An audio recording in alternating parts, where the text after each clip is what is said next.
Good afternoon, dear ladies and gentlemen. Starting off strong, I want to address a question for every single adolescent in this room, or for the adults who remember the feeling. What is the hardest step to take when you're facing a big climb? Visualize a large ladder placed right in front of you. And on top of that, everything you've been wishing, hoping, and praying for. But which step will be the hardest?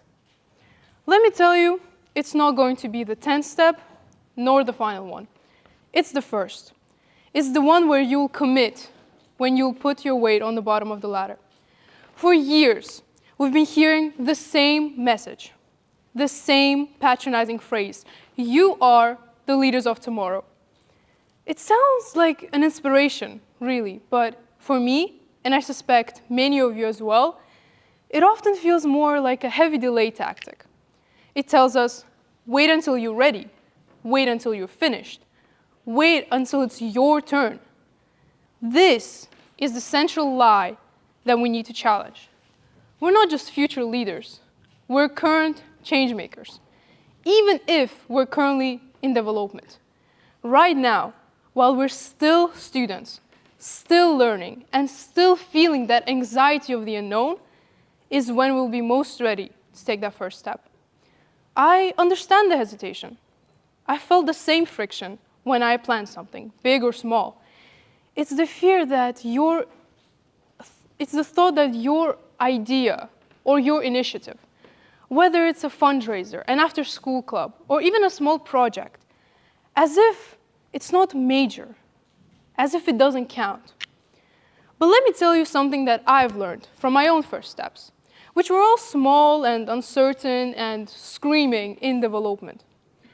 The first step is realizing that influence isn't measured by the height or the width of the ladder, but rather by the momentum that you will create on the bottom ring. I've learned this not from something small, I've learned this not from something large, but from my past, the other small experiences, by taking the responsibility of organizing something, which, let me be honest, was hard. But I've already taken the first step, and the rest just didn't bother me as much. You know why? Because I already was on the ladder. Personally, as a student organizer, I'm planning to be a real change maker someday. For me, establishing justice for everyone, especially teenagers, is my main priority, which is why I hope that I'll make real impact on you today. The current situation with teenagers, especially in Azerbaijan, is pretty tough. Opportunities for us are limited, which is why we need to change our mindset from waiting to worrying less about the fall. Something I've learned by myself from a person who is by far the definition of the word changemaker, Melati Wirston, a very well-known activist, an amazing storyteller, and the founder of Youthtopia. And Youthtopia is truly an amazing international organization because it's for both current and future changemakers. And she told me that even a small spark can start a fire. Therefore, find that spark. You have a talent, a hobby, or a passion, make it come to life. Don't wait for tomorrow, start today.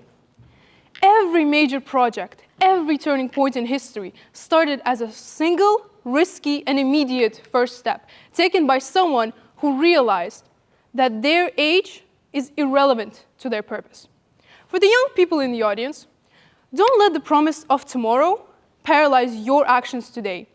Find that one thing that you genuinely care about and get on that ladder. And for the adults, and anyone else who thinks this way, stop using the phrase leaders of tomorrow. We're not just future leaders, we're current change makers. Instead, ask us, what are you leading today? Because when you recognize that effort, it's like having a crowd cheer right behind you as you get on top of the ladder. It's that sure feeling that you won't fall. Thank you.